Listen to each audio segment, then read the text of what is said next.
여러분, 어느 분이 십계명에 대해서 이렇게 설명하더라고요. 십계명은 자동차에서 안전벨트와 같다. 참 맞는 것 같습니다. 그렇죠. 저도 그 운전하시는 분들 중에 안전벨트가 안 중요하다고 생각하는 사람은 아무도 없습니다. 그렇죠. 다 중요하다고 생각을 해요. 근데 차이점은 무엇입니까? 매는 사람이 있고 안 매는 사람이 있다는 거예요. 공통점은 경찰이 있을 때 모두 다 맨다는 겁니다. 안전벨트가 생명을 보장하고 또 안전을 지킬 수 있다는 것을 중요한 것은 아는데, 사용하면 불편하다고 느껴서 풀고 다니는 사람도 있다는 것이고요. 또 의무적으로 불편해도 습관이 되어서 의무적으로 착용하는 분들도 있다는 사실입니다. 하나님께서 왜 법을 주셨을까요? 여태까지 십계명 법을 안 주시고 잘 살아왔습니다. 그런데 갑자기 하나님께서 이 호렙산, 시내산이라고 하죠. 그곳에서 두 돌판에 직접 수기로, 그렇죠? 하나님께서 쓰셔서 돌판을 주시고, 그것을 모세가 분노에 의해서 깨트린 후에 다시 모세가 받아 적어서 십계명을 적죠. 하나님께서 왜 여태까지 십계명을 안 주셨는데 왜 주시고, 또 오늘 새로운 세대에게 십계명을 가르쳐 지키게 할까요? 결국 이 방금 우리가 처음에 얘기해 드렸던 것처럼 우리가 하나님을 따르고 순종하는 것에 대해서 자기 기준이 있다는 거예요. 자기 뜻대로 할 수 있지만, 그러나 하나님의 법이, 또한 하나님의 뜻이 어떻게 있는 것을 알기 위해 하나님은 십계명을 주신 것이라는 겁니다. 그래서 여러분, 자녀들이 부모를 사랑한다는 것을 어떨 때 알고 있습니까? 그렇죠. 조금 자녀들이 귀찮을 때도 부모가 이것 좀 도와줘 그럴 때 자녀들이 기뻐하면서 부모를 돕고 말에 순종할 때, 부모의 명령에 순종할 때, 이 자녀가 참 기쁨의 자녀구나, 부모를 사랑하는구나를 압니다. 그런데 자녀가 조금 뭐 한다 그러면은 내가 뭐 하는 거 안 보여? 그러면서 자녀들이 짜증내고 있으면 이거 밥을 먹여야 되나 말아야 되나, 그렇게 부모님들이 생각하고 있지요. 마찬가지입니다. 하나님께서 십계명을 우리에게 주셨을 때 솔직히 부모의 한 명령도 우리는 지킬까 말까라고 생각하는데요. 하나님께서는 그 많은 것도 아닌 10개의 계명을 지켰는데도 사람들은 그 계명을 지킬 수 없다는 것을 깨닫게 됩니다. 결국 이후에는 이 십계명을 통하여서 자신이 하나님의 은혜가 아니고는 하나님의 법을 지킬 수 없다는 것을 깨닫고, 이제는 신약 시대에 와서 예수님이 모든 계명을 완성시키시며 예수님을 믿고 순종하여 따라갈 때 우리는 하나님의 법을 완전히 순종할 수 있다는 것을 깨닫게 되죠. 오늘 성경에 보니까요, 6절에 이러한 말씀이 있습니다. 십계명을 주시기 전에 먼저, 또한 십계명을 말씀하실 때 항상 이 말씀을 하시는데요. 6절입니다. 같이 읽겠습니다. 시작. 나는 너를 애굽 땅 종되었던 집에서 인도하여 낸 내 하나님 여호와라. 그렇습니다. 여러분, 말씀을 지킬 때 우리가 제일 먼저 기억해야 될 것은 하나님은 나의 구원자 되신다는 거예요. 하나님 말씀을 우리가 믿고 우리는 하나님 말씀 붙잡고 기도하잖아요. 근데 어떤 하나님을 믿고 기도하십니까? 내가 하나님의 말씀을 붙잡고 기도할 때 하나님이 나를 구원해 주실 것이다. 이전에도 구원해 주셨고 오늘 또 이 환경 가운데도 내가 하나님을 붙잡고 기도하고 말씀 붙잡고 기도하면 결국은 하나님께서 길을 만드시고 나를 구원하여 주실 것이라고 믿는 저와 여러분이 다 되시기를 예수 그리스도의 이름으로 축원드립니다. 그렇습니다. 말씀이 지키는 게 목적이 아니고요, 이 말씀을 통해, 계명을 통해 하나님이 누구이신지를 알아야 되는 거예요. 그렇죠. 우리가 하나님 말씀을 들었는데도 그냥 자꾸 내 소원만 응답되는 것만 관심 갖고 있다면, 그래서 하나님을 결국은 내 소원의 응답자, 저 알라딘의 램프 같은 진이, 그러한 존재로만 우리가 생각한다면 참 안타까운 거예요.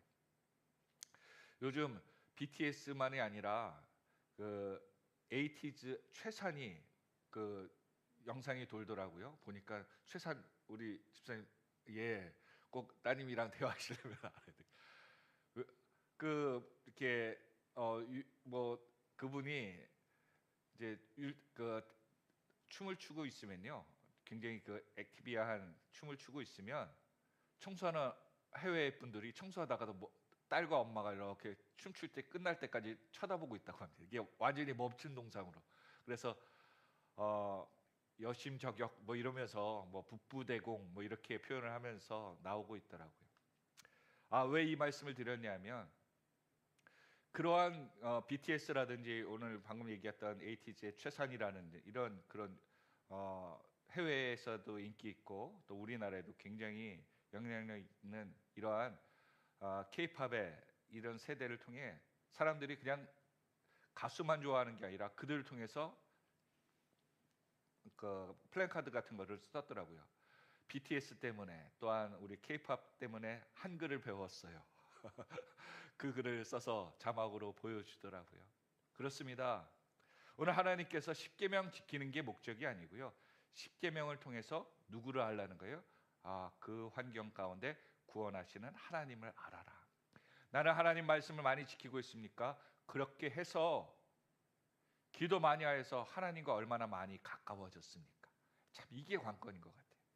하나님을 얼마나 더 믿게 되었습니까? 이게 관건인 것 같아요. 그런데 대부분 우리는 기도하여서 내 기도의 응답에만 관심이 있습니다. 하나님과 얼마나 내가 하나님에 대한 믿음이 성장했는지, 하나님을 내가 더 얼마나 가까워지는지를 관심 없고 내 기도의 응답만이 있는 것이죠. 결국 이것은 무엇입니까? 7절에 있는 것처럼 다른 신들, 즉 하나님을 우상화시키는 거예요. 아니 목사님, 하나님을 어떻게 우상화시킬 수 있습니까? 그렇습니다. 우상의 특징이 뭐예요? 내가 필요할 때만 생각하는 거예요. 그리고 내 소원을 이루기 위해서 그를 지극히 대접하는 거예요. 그러니까 그분의 비위를 맞추는 게 우상입니다. 그런데 하나님은 비위만을 맞추기를 원하지 않고요. 그분이 어떤 분인지를 알기를 원하는 거예요. 그래서 8절에 한번 읽어볼까요? 너는 자기를 위하여 새긴 우상을 만들지 말고. 우상은 누구를 위해서요? 자기를 위해서 만드는 거예요. 하나님을 왜 섬깁니까? 나를 위해서 섬깁니까? 자기를 위하였다라는 표현이 뭐예요? 내 유익을 위해서요. 그러니까 하나님 믿는 이유가 뭐예요? 내가 손해보지 않으려고, 내가 위안 받으려고, 내가 그것을 대해서 이익을 얻으려고 하나님을 섬긴다는 거예요.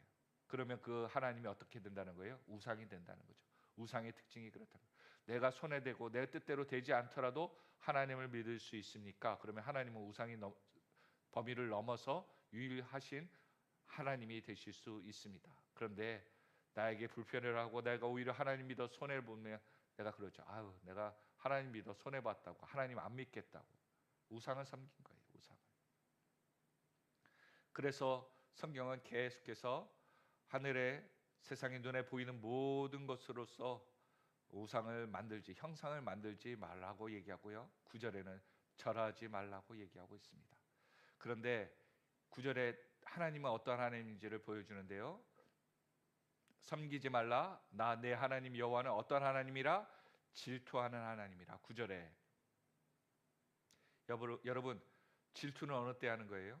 어제 창세기에 그 야곱의 두 아내 라헬과 레아의 그 서로의 남편의 사랑을 얻기 위해서 자녀를 계속 출산하는 그 이야기를 어제 주일에 본문으로 봤는데요.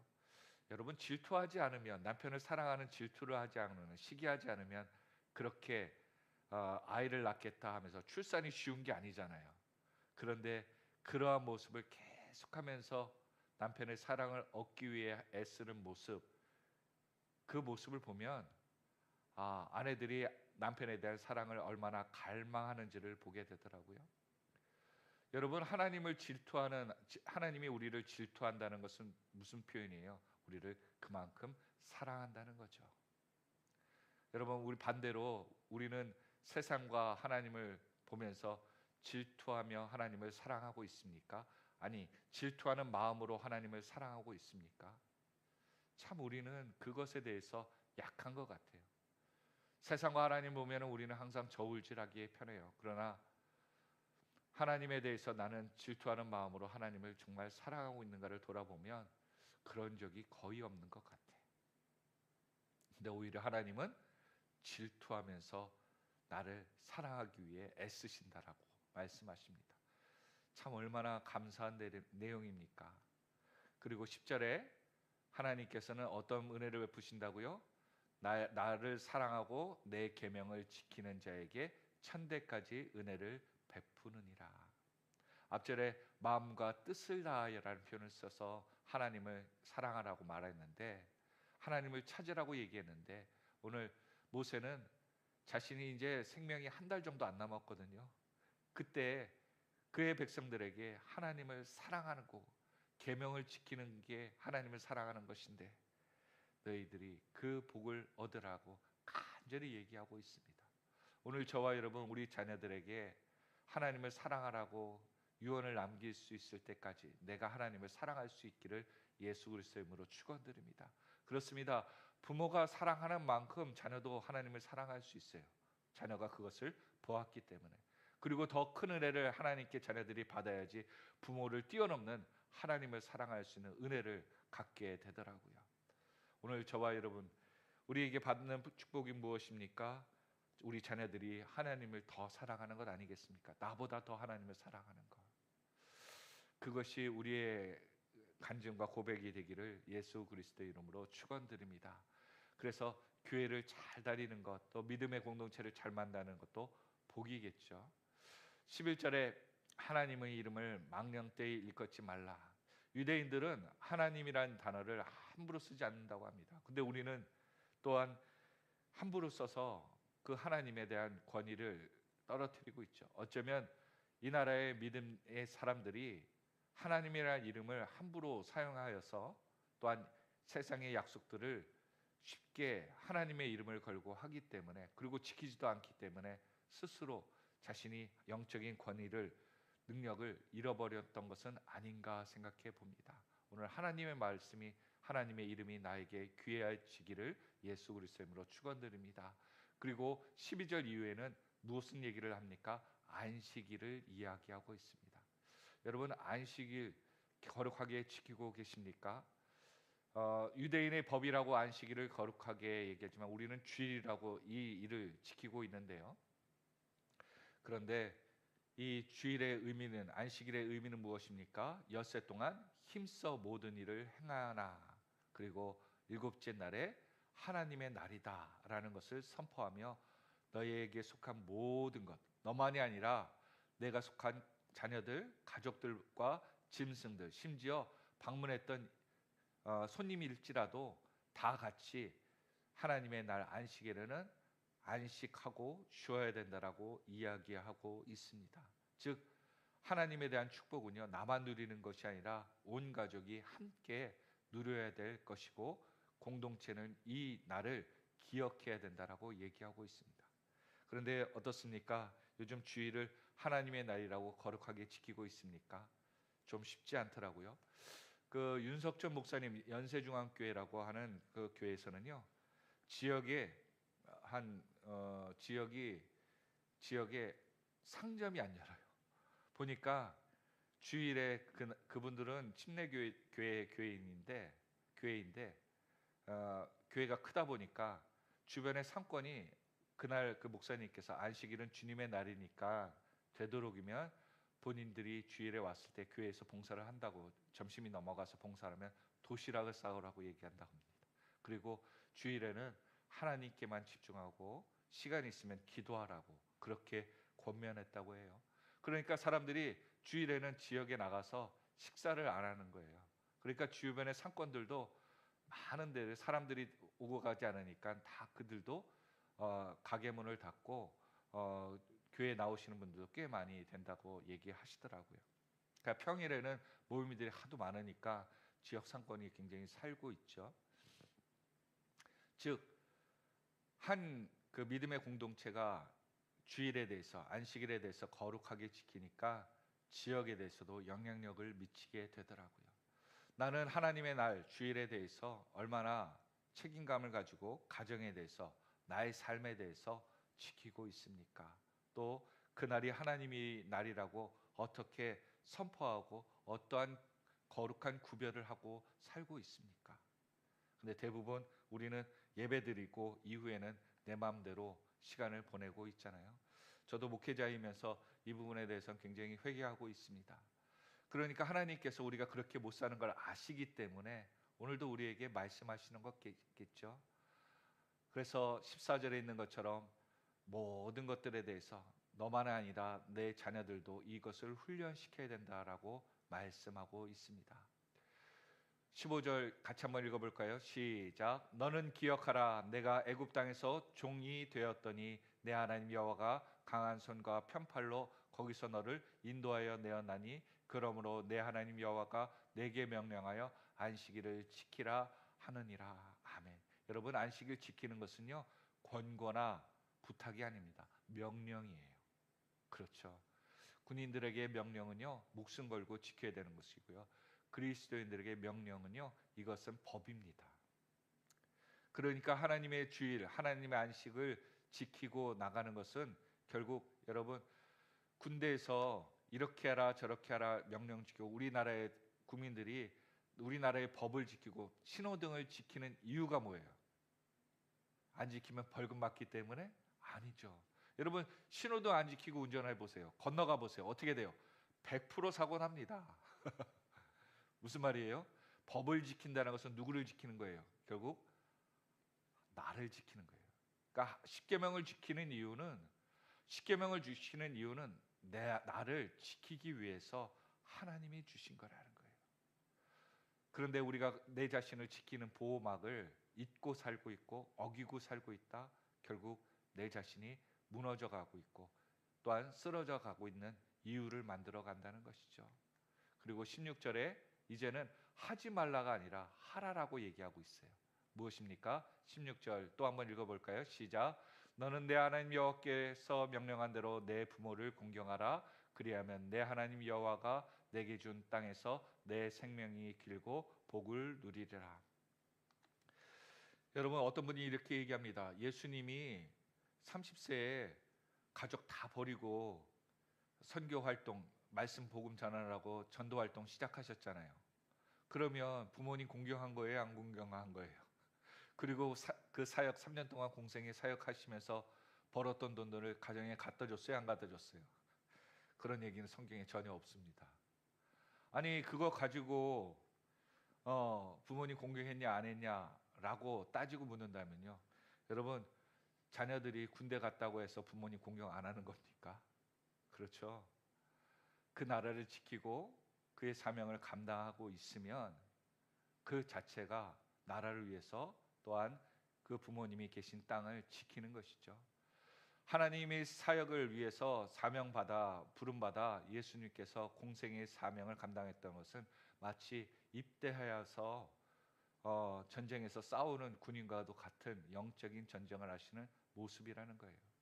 그러니까 그 이스라엘을 구원하기 위해서 하나님의 나라를 위해서 이 세상의 죄를 구원하기 위해서 애쓰신 모습 자체가 하나님, 영적인 부모인 하나님께 공경하는 것이고 그 땅 이스라엘에 사는 부모님과 가족을 지키는 그 효도하는 모습이라는 것이죠. 오늘 부모를 공경하라라는 표현은요, 결국은 우리의 삶 가운데 하나님의 명령을 지키고 또한 보이는 부모조차도 지키지 못하면, 공경하지 못하면 보이지 않는 하나님을 어떻게 공경할 수 있습니까? 그러니까 이러한 영적인 질서를 지켜갈 때 하나님께서 우리의 삶 가운데 영적인 질서를 통해서 가정과 또한 우리의 생명을 더 길게 지켜주신다는 거예요. 우리의 마음이 왜 무너져요? 내가 혼자 있다고 생각할 때. 근데 왜 우리가 어느 분은 행복한 모습이 있어요. 가난하더라도요. 그 가족들의 행복한 모습을 통해서 그의 마음이 행복해 주시고 내가 거할 것이 있다라고 하면서 건강하게 생명이 연장되더라고요. 그렇습니다.